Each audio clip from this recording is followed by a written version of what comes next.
Bismillahirrahmanirrahim. Assalamualaikum warahmatullahi wabarakatuh. Salam sejahtera buat kita semua. Baik, perkenalkan terlebih dahulu, saya Dr. Mahdi Saputra, saya dari Puskesmas Tebing ya teman-teman. Di sini kita mau diskusi nih, mau sharing-sharing tentang COVID-19. Ya udah tahun ajaran baru aja COVID-19 masih ada. Itu judul yang kita angkat pada saat ini. Apakah masih ada? Ya, kita lihat aja data-data di Indonesia yang sudah diterima. Ini kebetulan saya rekaman ini maksudnya, sudah kita rekaman saat ini adalah rekaman tanggal 10 Juli 2021 dan data yang saya punya adalah data satu hari sebelumnya, yaitu di tanggal 9 Juli 2021. Di tanggal 9 Juli 2021, kita lihat ternyata emang penambahan kasus masih tetap aktif ya teman-teman. 38.124 orang positif atau terkonfirmasi COVID-19 dengan total 2.455.912 orang yang sudah terkonfirmasi dari awal di Indonesia. Ini yang terkonfirmasi itu ya, yang tercatat ya. Mungkin ada yang tidak tercatat karena tidak melakukan pemeriksaan dan tidak melapor. Angkanya pasti akan lebih dari ini. Selain itu yang kita harus lihat yang paling menyeramkan adalah ini, teman-teman. Orang yang meninggal. Orang yang meninggal di sini sebanyak 64.631 orang sejak dari awal pandemi ya. Dan satu hari saja itu menghabiskan 871 orang yang meninggal. Terus kalau kita lihat di data yang kanan ini, kita lihat dari kasus terkonfirmasi harian, itu setiap hari pasti meningkat yang bagian uang grafik warna biru ini. Dan akhir-akhir ini meningkat tajam teman-teman. Sedangkan yang bawahnya adalah grafik kematian ya. Kematian seperti seiring dengan dengan pertumbuhan kasus ya. Pertumbuhan kasusnya semakin tinggi, semakin tinggi pula kematiannya. Jadi mempunyai korelasi yang sama atau yang positif. Maksudnya kalau misalnya angka kasusnya tinggi ya kematiannya akan tinggi juga. Seperti itu. Jadi kita gimana sih sebenarnya yang harus kita perhatikan, nanti kita akan jelaskan selanjutnya. Terus bagaimana dengan Kepulauan Riau sendiri? Wah, di Kepulauan Riau ya kita bisa lihat ternyata di sampai tanggal 9 Juli kemarin kasus kumulatifnya udah sampai 30.637 orang dan kematiannya udah sampai 639 orang. Nah, ini dia kalau mau lihat uh, grafik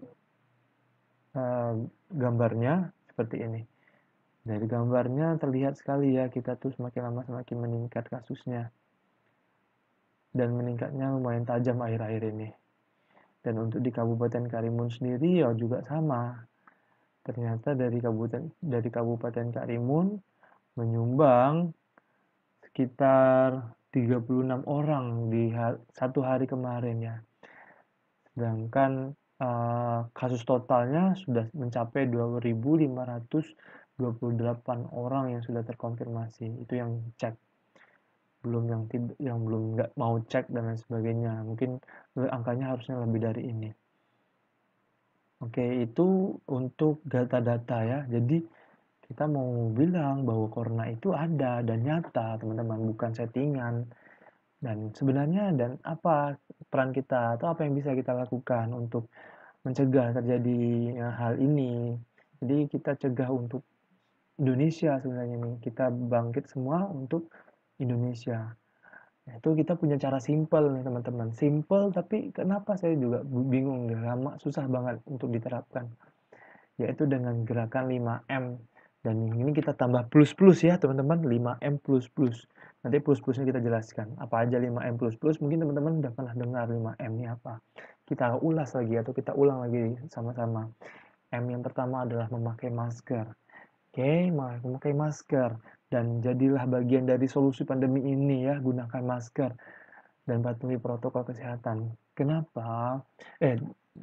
Nanti kita akan jelaskan. Yang penting teman-teman tahu dulu cara memakai masker yang benar. Tapi setahu saya teman-teman ini udah pada mahir semua ya. cara memakai masker yang benar itu, ini kita udah 2 tahun pandemi, masa teman-teman masih salah juga. Saya mungkin sedih rasanya masih lihat orang-orang masih salah menggunakan masker. Ya pastikan masker itu terpakai ya teman-teman, dari ujung hidung sampai bagian bawah dagu. Dan di bagian awal dagu itu kan ada kawat keras itu teman-teman yang bisa membentuk hidung. Jadi teman-teman bentuk kawatnya itu dan membentuk hidungnya agar udara yang masuk bisa terfiltrasi atau tidak bisa mudah untuk masuk. Dan kalau ketika melepaskan ya teman-teman pasti udah tahu juga dengan cara pegang bagian talinya ya teman-teman yang tidak terpapar dengan virusnya, kan bagian maskernya ini adalah bagian yang terpapar sedangkan bagian talinya adalah bagian yang tidak terpapar. Kita pegang talinya terus dibuang dan setelah dibuang jangan lupa cuci tangan teman-teman.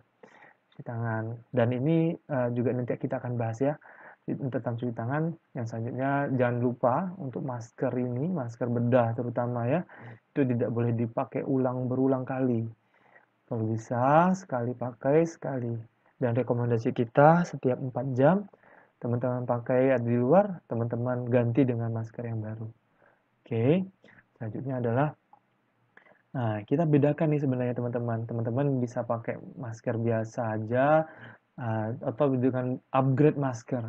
Nah, kalau masker biasa aja ketika apa? Yaitu ketika ruang terbuka dan ketika sirkulasi udara yang baik, itu jendela dan pintunya terbuka. Jadi teman-teman boleh nih kita pakai masker yang biasa aja.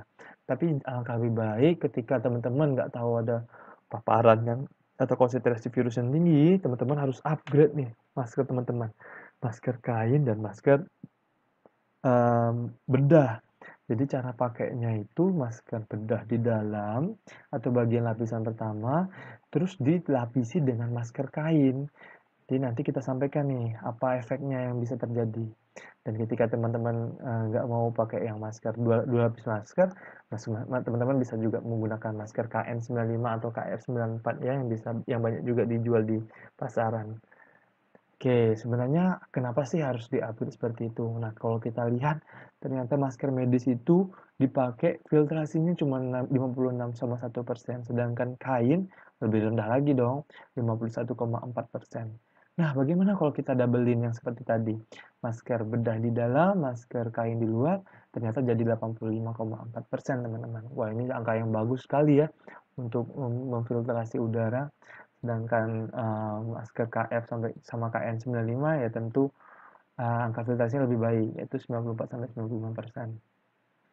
Oh ya, jangan lupa masker kain juga tetap harus dicuci setelah menggunakannya ya teman-teman. Sama seperti penggunaan masker bedah yaitu 4 jam. Ketika 4 jam teman-teman ganti dengan masker yang baru. Dan yang masker yang lama bisa dicuci dan dipakai kembali ketika sudah kering. Oke. Pembahasan kedua tadi yang pertama adalah memakai masker ya teman-teman. Yang kedua yang mencuci tangan pakai sabun dan air yang mengalir. Nah ini teman-teman harus tahu urutannya teman-teman. Supaya apa? Supaya tidak ketinggalan, supaya tidak salah. Tidak ketinggalan dan tidak salah. Waktu-waktu penting mencuci tangan sebenarnya ini peraturan dulu. Tapi sebenarnya sekarang nih udah hampir setiap saat kita harus mencuci tangan ya teman-teman.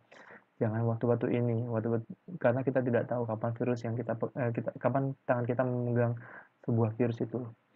Nah, selanjutnya adalah oke, kita jelasin dulu lah bagaimana urutannya. Yang pertama telapak tangan ya teman-teman, jangan salah, telapak tangan terlebih dahulu. Kedua di punggung tangan. Ketiga di sela-sela jari. Keempat, tangannya dikunci untuk di ujung-ujung jari. Dan yang kelima itu di bagian jempolnya teman-teman.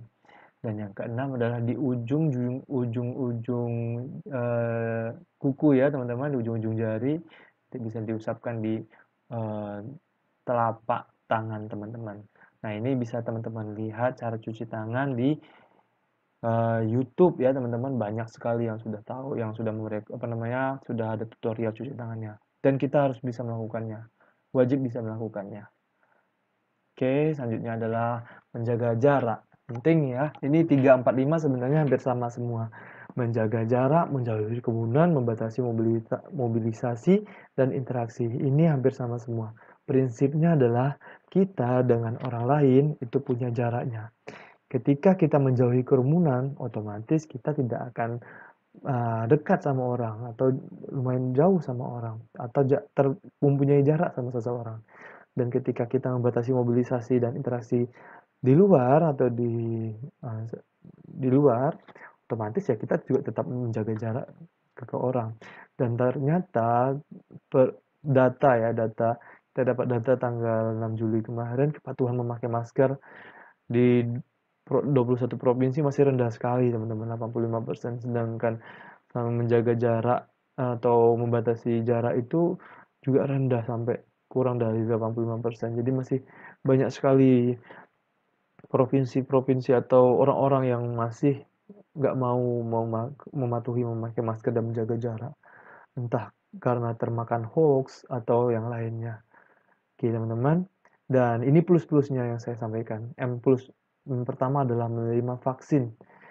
Nah, menerima vaksin di sini BPOM sudah mengizinkan teman-teman dari usia 12 sampai 17 tahun menerima vaksin Sinovac atau vaksin CoronaVac produksi Bio Farma.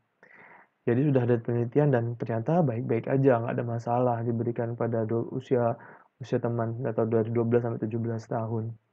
Dan vaksinasi bagi anak 12 tahun sudah bisa ya teman-teman. Teman-teman nanti mungkin dikoordinasikan ke pihak sekolah atau teman-teman bisa dengan orang tuanya datang ke puskesmas atau rumah sakit. Ini lebih baik ya datang dan dilakukan vaksin. Dan teman-teman harus tahu juga salah satu ini, ketika teman-teman selesai vaksin, jangan seenaknya melepaskan atau tidak melakukan protokol kesehatan lagi, tidak menerapkan protokol kesehatan lagi, tidak memakai masker. Itu salah ya, anggapan yang salah teman-teman. Teman-teman wajib memakai atau menerapkan protokol kesehatan juga. Karena ya tidak serta-merta kita ketika disuntik vaksin teman-teman bisa kebal seperti itu, tidak. Tidak seperti itu prinsipnya.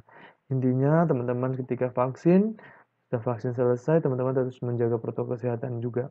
Dan kapan kita bisa membuka masker, yaitu tadi, ketika sudah tercipta herd immunity. Nah, herd immunity mungkin kita tidak akan bahas di sini, karena akan bisa panjang sekali bahasan kita. Oke, selanjutnya selanjutnya yang plus selanjutnya adalah melawan hoax. Nah, ini untuk melawan hoax teman-teman harus paham ya, harus paham dulu. Mikir dulu baru kirim. Karena apa teman-teman? Orang-orang pada saat ini tanpa mikir panjang ketika melihat sebuah berita ingin segera di-share, ingin segera share. Tapi kita nih generasi-generasi yang harus mulai berpikir ya teman-teman. Kita nggak boleh terpancing informasi-informasi yang salah dan kita juga turut di memberikan informasi-informasi salah tadi. Kita harus seleksi lagi, gimana informasi-informasi salah ini tidak boleh kita sebarluaskan lagi. Cukup sampai di kita dan kita harus tahu itu benar atau salah. Yaitu dengan cara kita cross check dulu siapa yang memberikan informasi, bagaimana sumbernya terpercaya atau tidak. Ketika itu semua itu sudah teman-teman lalui semuanya, ketika teman-teman share itu baru bisa di-share. Gitu ya teman-teman. Kita harus sangat-sangat selektif sekali. Dan ini kita kasih satu contoh kasus hoax ya, yaitu akhirnya ini muncul video viral menyatakan kalau ada COVID di badan tapi kita sehat, maka kita tidak bisa menularkan ke orang lain. Ya, ini salah sekali teman-teman ya. Teman-teman ketika kita terkena COVID dan kita tidak ada keluhan sama sekali, ya tapi kita tetap bisa menularkan kepada orang lain. Dan orang lain yang kita tularkan itu belum tidak bisa dari kedua kemungkinan, dia tidak punya gejala atau dia gejalanya malah lebih berat dan bisa sampai kematian. Berarti kalau kita tidak menerapkan protokol kesehatan ya otomatis kita seperti membunuh orang tadi tanpa sepengetahuan kita. Nah, itu berbahaya sekali teman-teman ya. Makanya teman-teman tuh harus tahu sebenarnya fakta-fakta atau informasi yang benar itu teman-teman harus sesaring-saringnya. Jangan sampai teman-teman termakan hoax. Jika tidak tahu, bertanyalah. Ya, teman-teman. Dan jika tidak tahu, cari informasi lagi. Seperti itu dengan orang yang terpercaya atau yang memiliki ilmunya. Jangan orang-orang awam seperti itu. Oke, jadi tidak semua informasi yang di dunia maya itu benar ya teman-teman. Verifikasi dulu sebelum mempercayainya. Dan cek sumber yang terpercaya dan hasil penelitian para ahli. Baru teman-teman bisa share informasi-informasi tadi.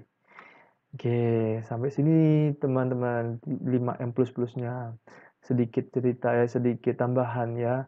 Kita coba mau izin bertanya dulu. Kira-kira kapan corona berakhir, teman-teman? Ya, ini kutipan bagus ya, teman-teman. Saya ambil dari Instagram di Pandemi Talks. Teman-teman boleh follow, ini akunnya bagus sekali. Terus, ya jawabannya adalah tidak ada yang tahu kapan corona berakhir. Tapi yang jelas adalah corona tidak akan bisa berakhir ketika kita masih membantu menyebarkan virus corona di Indonesia. Ya dengan apa? Ya gimana kita kok bisa menyebarkan virus corona? Ya itu tadi, teman-teman nggak pakai masker, teman-teman nggak cuci tangan, teman-teman nggak menerapkan 5M dengan baik dan benar. Itu yang bisa uh, menyebarkan corona dan tidak akan berakhir. Dan corona tidak akan berakhir ketika teman-teman masih percaya hoax dan info-info yang tidak percaya lainnya. Teman-teman harus lebih selektif lagi ya teman-teman. Terus corona juga tidak akan bisa berakhir ketika setiap liburan teman-teman masih asik-asik jalan, masih nggak mau membatasi jalan-jalan teman-teman.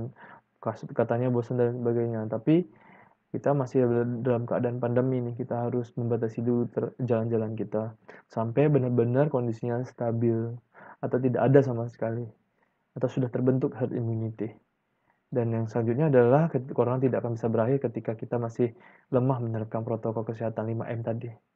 Dan tidak akan berakhir juga ketika kita masih tidak takut dengan angka-angka kasus kematian dan lain sebagainya. Jadi kita masih nggak aware, kita masih bebal, masih menyangkal, cuek, dan saling egois terhadap pandemi ini, terhadap semua ini, terhadap kondisi kita saat ini. Masih nggak percaya, masih mempercaya bahwa ini settingan dan lain sebagainya.